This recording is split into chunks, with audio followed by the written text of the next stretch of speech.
and Audrey takes us on the journey. So Audrey is the chairperson of the SA Innovation Summit, amongst the many other things that she does, and she'll tell you more about herself and what she does. But Audrey has been so instrumental in my life to grow as an entrepreneur that I am after 20 years of being employed. She has encouraged me, coached me, walked the journey with me, and she's someone that I totally appreciate. And she's going to speak to us today about what creativity has to do with entrepreneurship. And Audrey, I'll hand over to you. Thank you. Thanks, Puleng, and good to see all of you virtually. I see your name list here. And yes, the chat function is open. I am going to share my screen.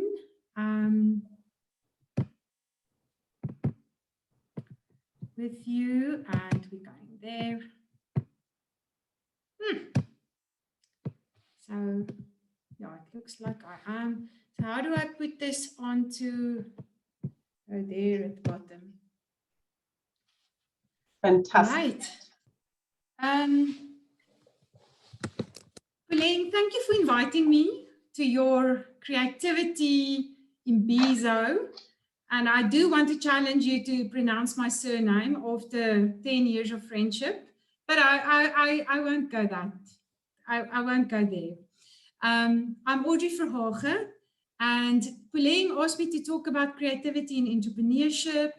And then I thought, well, who will be in the audience? And I thought maybe some of you are corporates, in a corporate position, and you want to start your own business, or some of you might be running your own business. So it's quite a dual type of audience.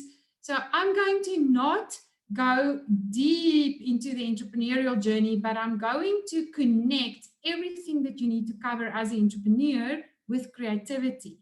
So how do you use your creative juices to actually change your dream or your concept into a business? And if you're already an entrepreneur and you're out there, to go back on track and look at the points that I'm making will help you to work on your business and not in your business, which is the biggest temptation, that we become the employee of my own creation, then you become the slave of your own vision, which can sometimes also be a trap.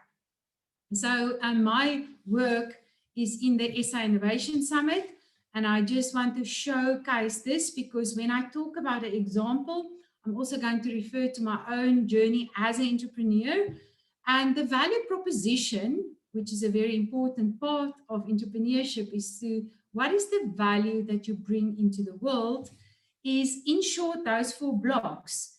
The event, the SA Innovation Summit, creates a space where we originate the best startups from the continent of Africa for investors and other supporters that have programs.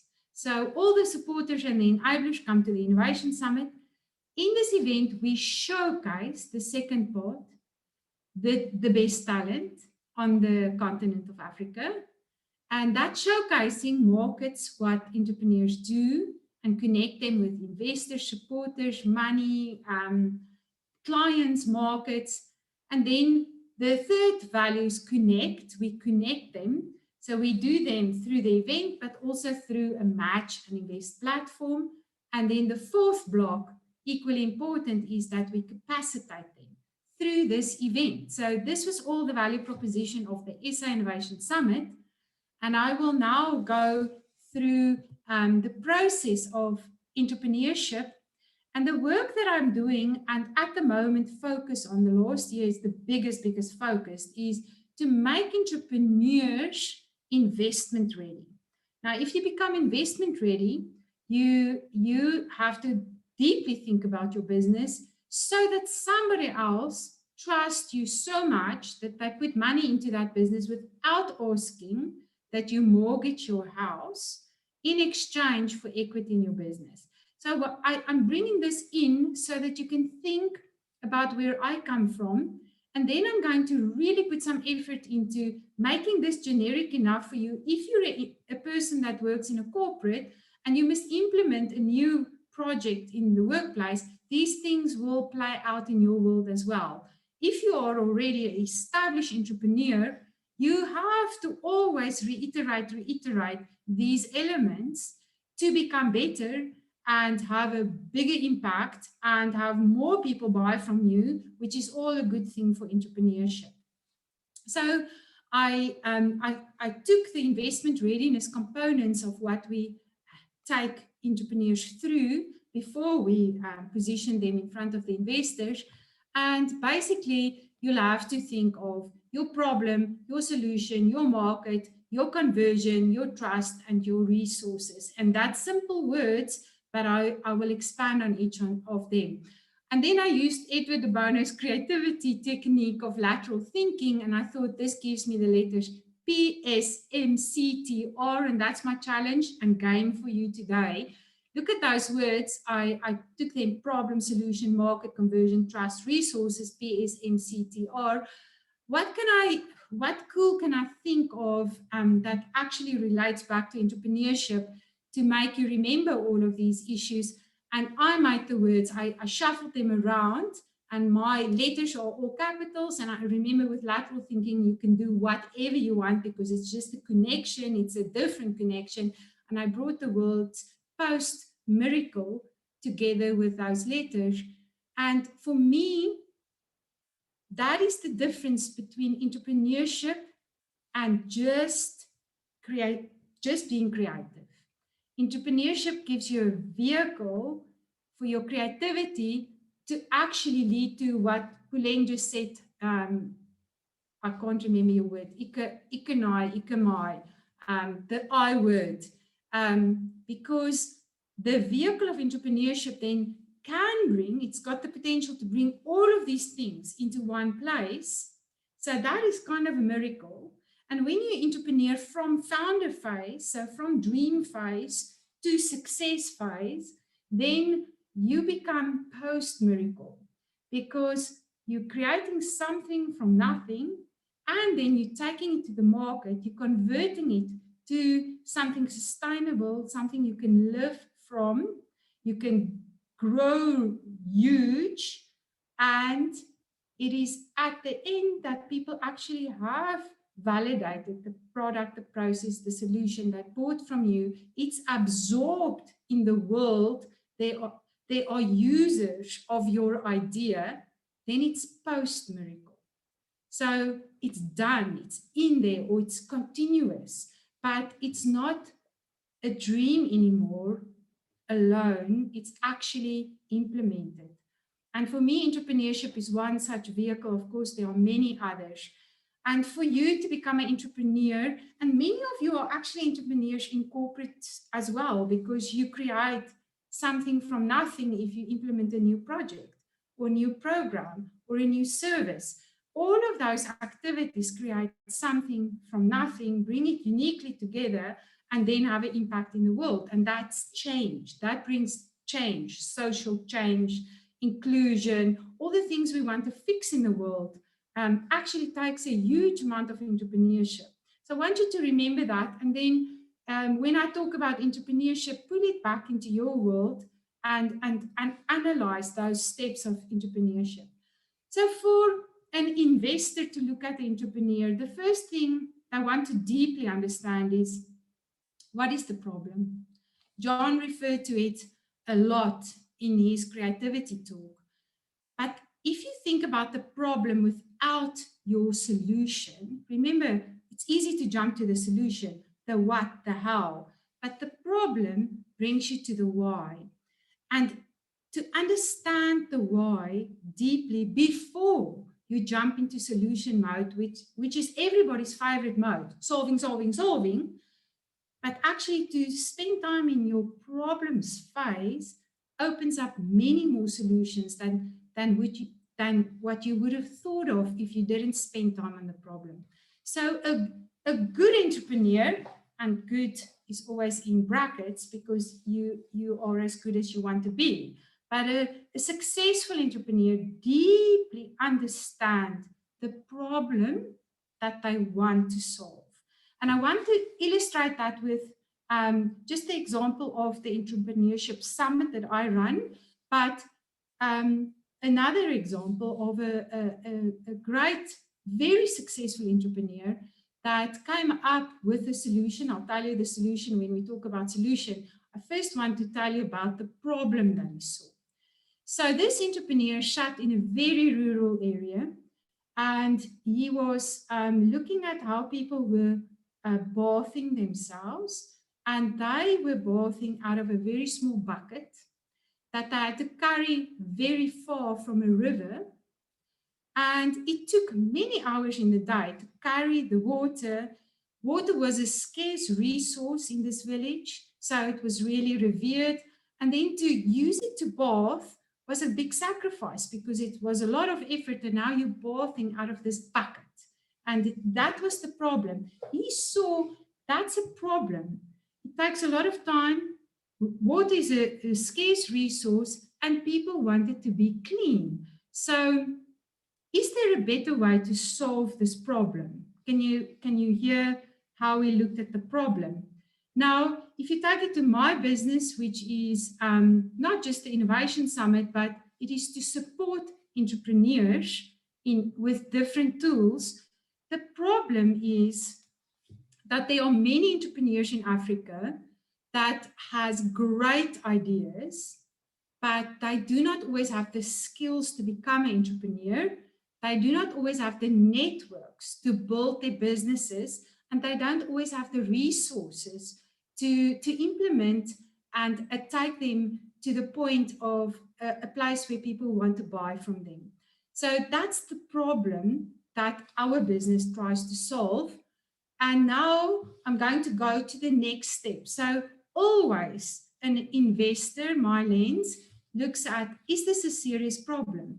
Now, a problem becomes more serious if it occurs regularly, and a problem becomes more serious when it's legislated. So the urgency of the problem also puts a lens onto entrepreneurship, because if the problem is big enough that you're solving, then you will see how it relates to the market a little bit later, but that could become then a reason for this business. So the problem is the important part before you become an entrepreneur, to think, what is the problem I'm solving? If you think of, we want to communicate, people have solved that with telephones, they've solved it with Skype, they've solved it with WhatsApp, they've solved it with a messenger. So many different ways to solve the problem of communicating.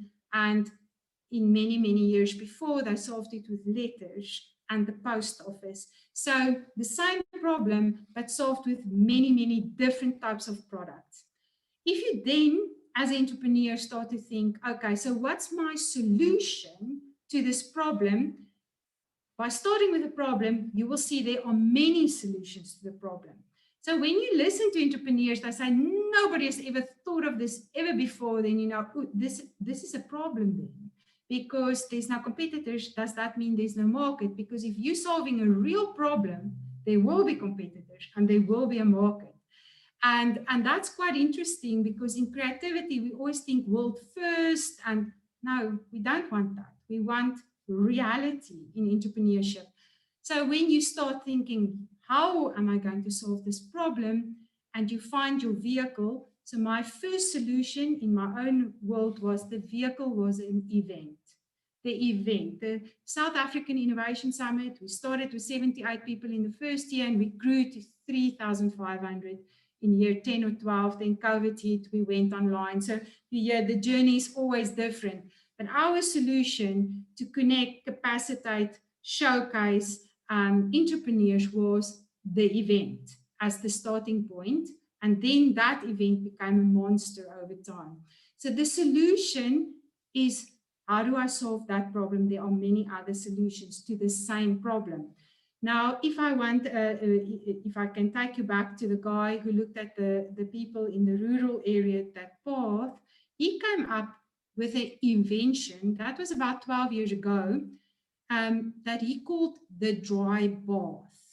So he was a hugely clever guy, and he thought, well, if I can get rid of the water part, then voila, you know, if I can then produce a dry bath that solves this washing process, then I have solved the problem in the rural areas of bathing with water.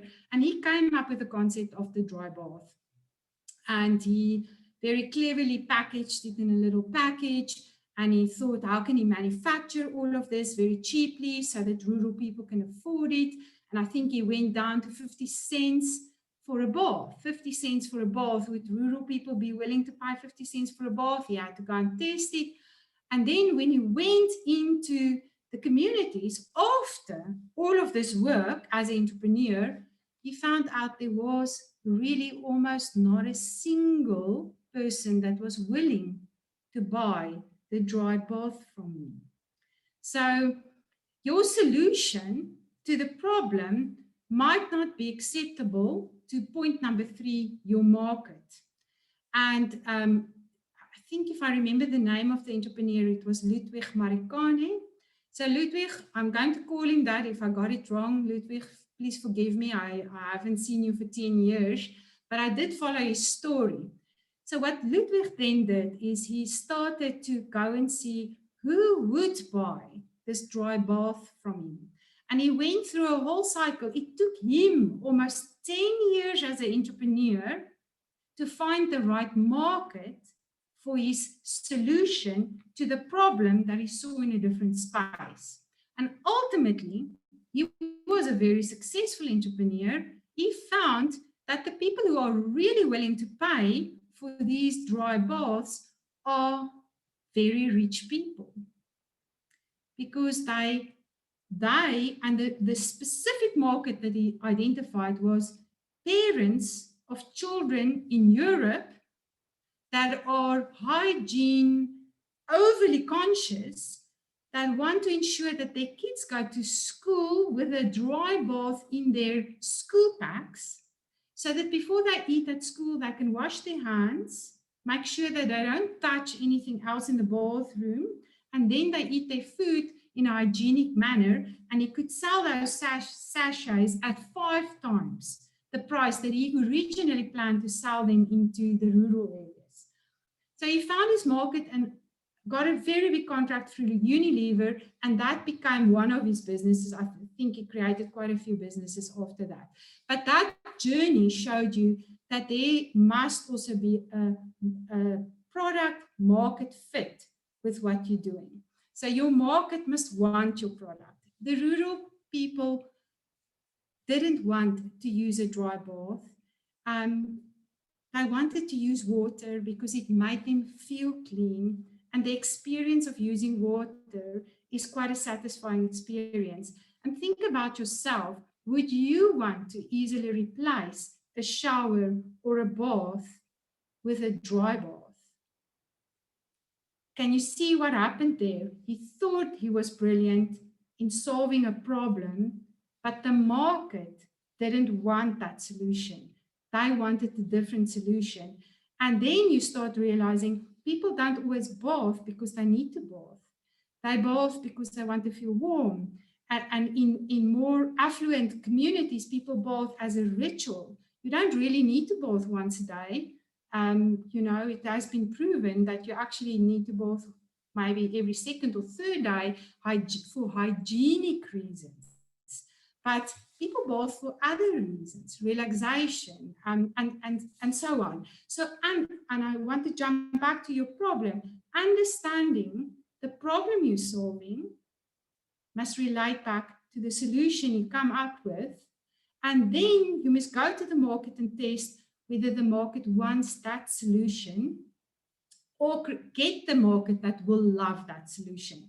And that's what entrepreneurship is. It picks these 3 things into a little symphony that makes up entrepreneurship. So understanding your market, how big is your market, who's your market, where do they live, how do they look, what behaviors do they display, what makes them move, act, what motivates them, what's their buying power, at what price point will they buy, and that's how you define your target market and the size of your market.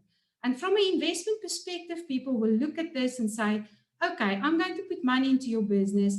How far can you take this idea? How big can this idea become? How big is this real market? So there's a complete market, and there's an addressable market, and then there's a market that you're going to start with converting. And to understand deeply that market space is an extremely important part of entrepreneurship. Otherwise, you're still living in your own world of, yes, people want this, but do they really want what you want to take to the market? So understanding them and then retrofitting your solution to their behaviors and their patterns makes a successful solution. Now, retrofit this to the project that you're implementing. Retrofit this to the dream that you want to take into the world. And then I'm teaching you very, very disciplined entrepreneurial places where you can use your creativity.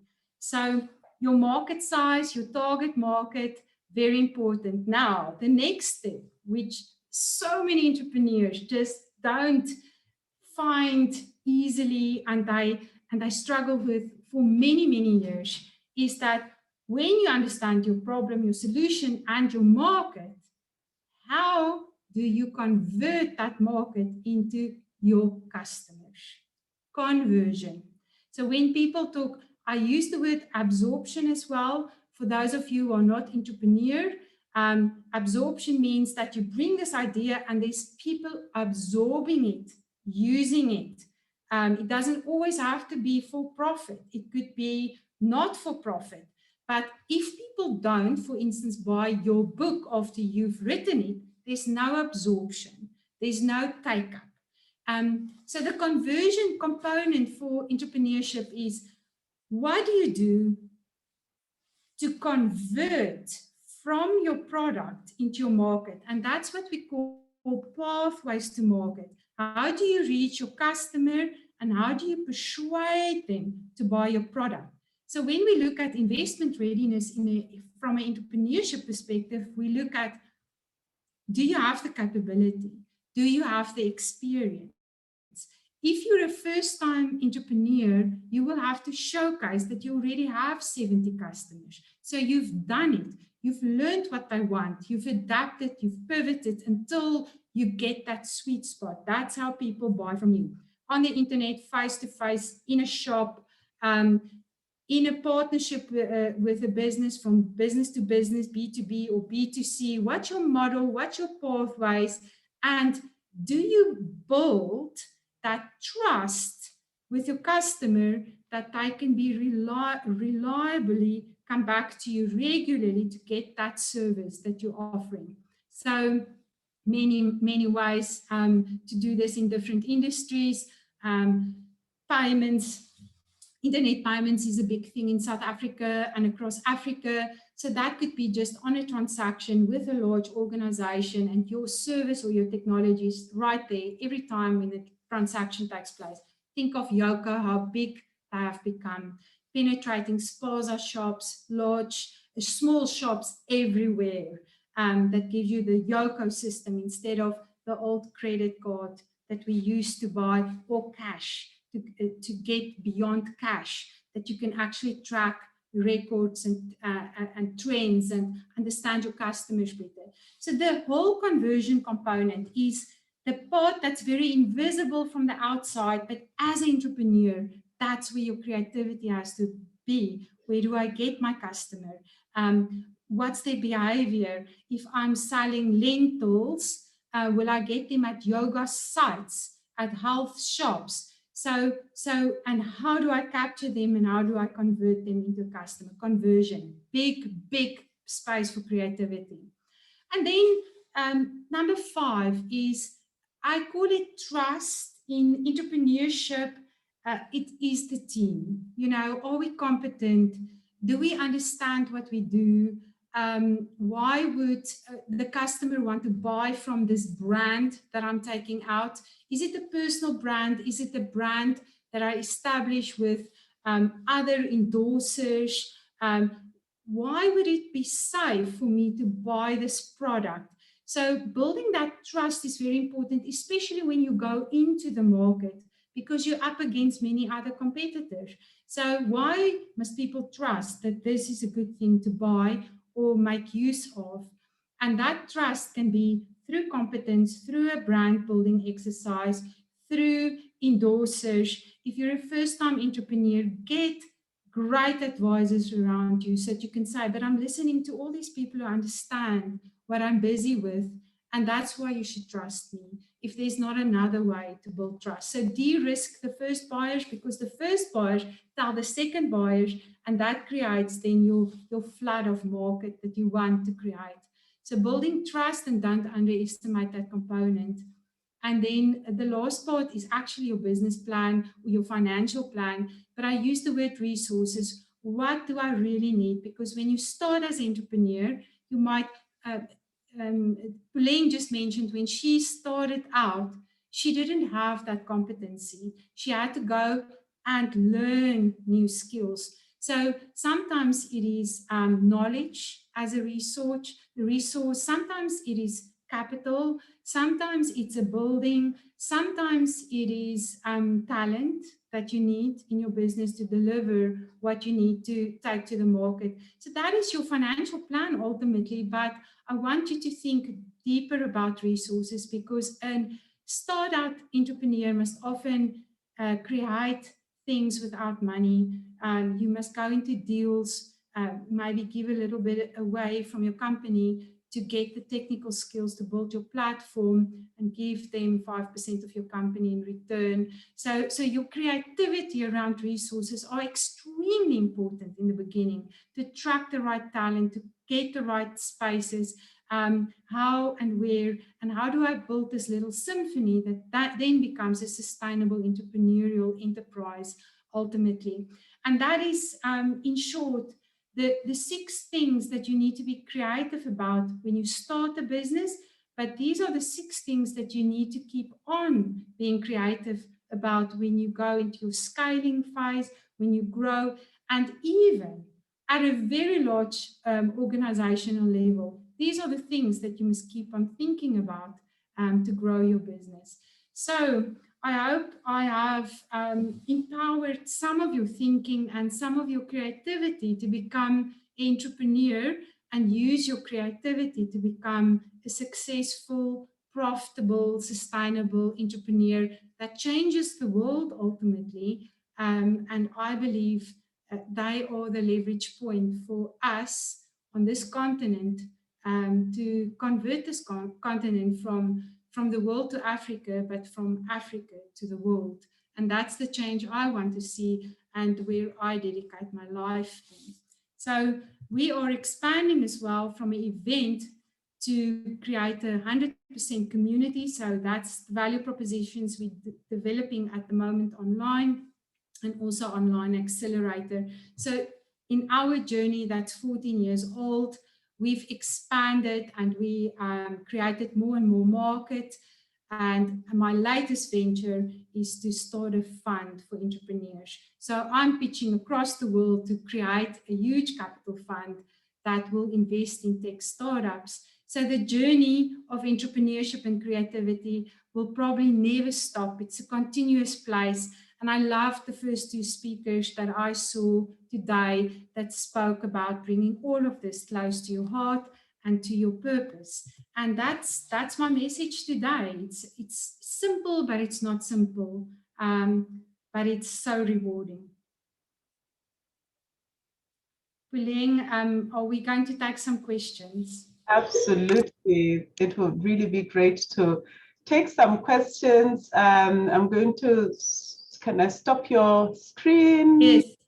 Yes. So let's use the chat and the Q&A to ask Audrey some interesting questions. What a wonderful vision that you have, Audrey. And my own question, Audrey, having watched you for, I think it's not even 11 years, it's probably 13 years that I have been involved in your own vision, is what inspires you? What are your own highest values? What keeps you? And I've watched the SA Innovation Summit grow, and I've watched it evolve. I've watched you to pivot to when COVID happened, and I've watched the tech tribe emerge and the communities that you're creating. I've watched it also being transformed from just impacting South Africa to spreading into the rest of the continent. And I mean, it's been such an amazing growth opportunity for the continent, not just yourself.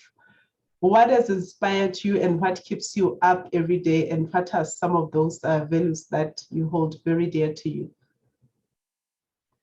Yeah, I must try to remember the values, because I actually did John DeMartini's value exercise a while back. And I just remember I was quite young when I realized that I really want to support people to find their creative flame, if I can put it like that, or the thing that they want to bring to the world. And that is quite a vague statement. And I think when we talk about creativity, that's exactly the problem, isn't it? It can be anything, anywhere. And then over the years, as I evolved, I narrowed it down to become the vehicle of entrepreneurship and tech entrepreneurship. So the value is actually to help, to support people to find their mission and purpose and change that they want to bring to the world, and then to enable them to grow that. And that translated, I don't know what value is behind that. I can't remember those words, but it is that helping, supporting, but impact. I think I am a natural entrepreneur, that came from, teachers and preachers that thought money is a dirty word. So I had to overcome that bit. But ultimately, the value is to help people to shine brighter and make more impact. And that part was the interesting part. And I remember I had a third value, which was beauty, which was very much not allowed in a service economy. And I thought, what do I do with this value? Because it was my third biggest value. And I worked with beauty, and I think I brought it in. How do you beauty for me is when things come together, and it becomes effortless, and I don't know. So the value question is a deep one, but I know I'm on value. I know I'm on purpose. I have no doubt about it. So it's an interesting one. There's a question, Pauline. Can I handle the one in the chat? I just want to read. Yes. How do I link my personal creativity with my professional work? I'm an entrepreneur, but also an aspiring global speaker. I struggle to merge the two. Please assist. So I wonder, I can't ask him or her, him directly. Elvis, I think, I'm going to just give you what comes up for me when I read your question. So you're a creative person, but you want to bring it into your business, and you want to be a global speaker. So I can link to that, because I don't know what your other business is. If you think of John DeMartini, he's a global speaker, and he's an excellent entrepreneur.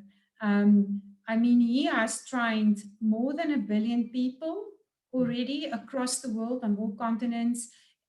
He's got a house in Houston. He spends 4 days a year. Maybe in COVID it changed.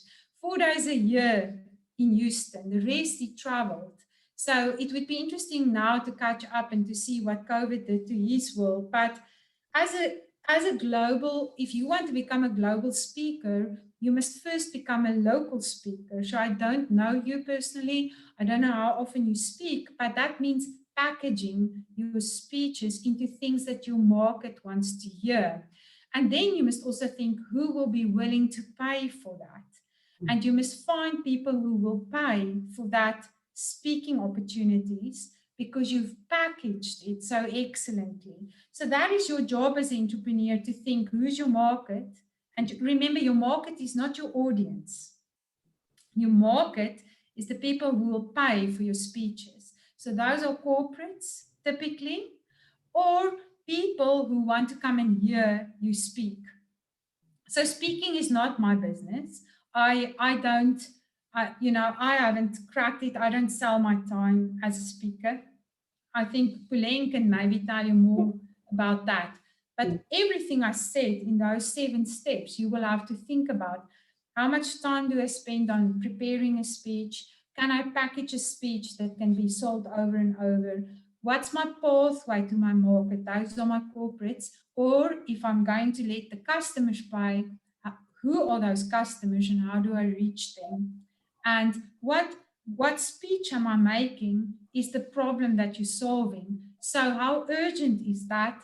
And again, who will pay for that?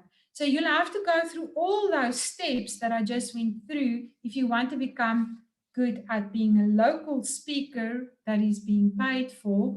And then if you've cracked that, you can take the steps to become a global speaker. So don't start with a big thing, because it's going to be so overwhelming that that you lose track. First, get it right to get your customers going and your following going, and so that you create your market traction that you can then build on to become your global speaker. And often global speakers are like John, writers.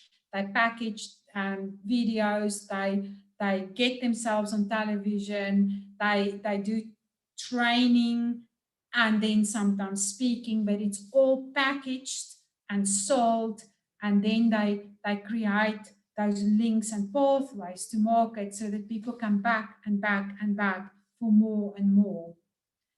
And that's how I see a speaker.